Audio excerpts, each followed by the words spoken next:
Albert Einstein once said, everybody's a genius, but if you judge a fish by its ability to climb a tree, it will live its whole life believing that it is stupid.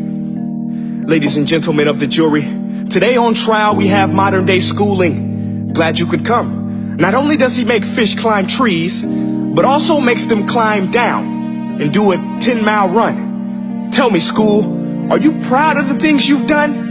Turning millions of people into robots, do you find that fun? Do you realize how many kids relate to that fish swimming upstream in class, never finding their gifts, thinking they are stupid, believing they are useless? Well, the time has come, no more excuses. I call school to the stand and accuse him of killing creativity, individuality, and being intellectually abusive.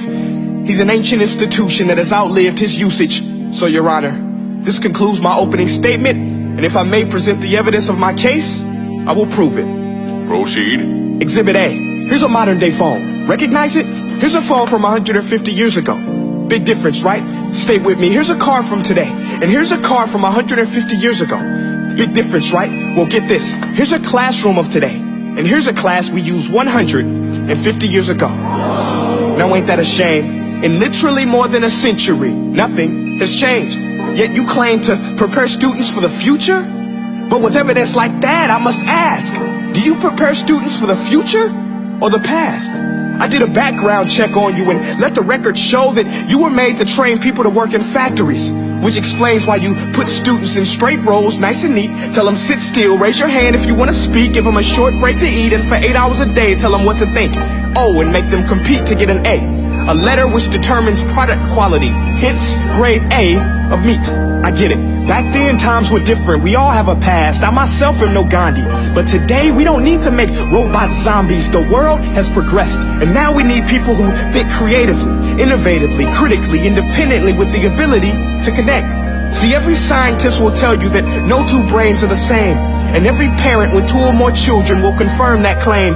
So please explain why you treat students like cookie cutter frames or snapback hats, giving them this one-size-fits-all crap. Watch your language. Sorry, Your Honor, but if a doctor prescribed the exact same medicine to all of his patients, the results will be tragic. So many people will get sick, yet when it comes to school, this is exactly what happens. This educational malpractice, where one teacher stands in front of 20 kids, each one having different strengths, different needs, different gifts, different dreams, and you teach the same thing the same way?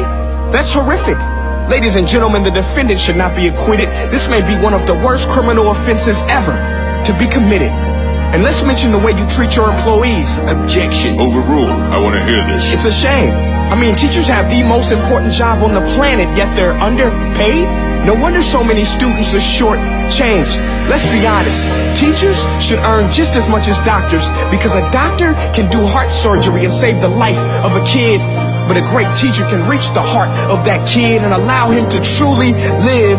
See, teachers are heroes that often get blamed, but they're not the problem. They work in a system without many options or rights. Curriculums are created by policymakers, most of which have never taught a day in their life. Just obsessed with standardized tests. They think bubbling in a multiple choice question will determine success. That's outlandish. In fact, these tests are too crude to be used and should be abandoned, but don't take my word for it. Take Frederick J. Kelly, the man who invented standardized testing, who said, and I quote, "These tests are too crude to be used and should be abandoned." Ladies and gentlemen of the jury, if we continue down this road, the results will be lethal. I don't have much faith in school, but I do have faith in people. And if we can customize healthcare, cars, and Facebook pages, then it is our duty to do the same for education, to upgrade it, change it, do away with school spirit, because that's useless. Unless we're working to bring the spirit out of each and every student, that should be our task. No more Common Core. Instead, let's reach the core of every heart in every class. Sure, math is important, but no more than art or dance. Let's give every gift an equal chance. I know this sounds like a dream, but countries like Finland are doing impressive things. They have shorter school days. Teachers make a decent wage. Homework is non-existent, and they focus on collaboration instead of competition. But here's the kicker, boys and girls. Their educational system outperforms every other country in the world. Other places like Singapore are succeeding rapidly. Schools like Montessori, programs like Khan Academy. There is no single solution, but let's get moving. Because while students may be 20% of our population, they are 100% of our future. So let's attend to their dreams, and there's no telling what we can achieve. This is a world in which I believe, a world where fish are no longer forced to climb trees. I rest my case.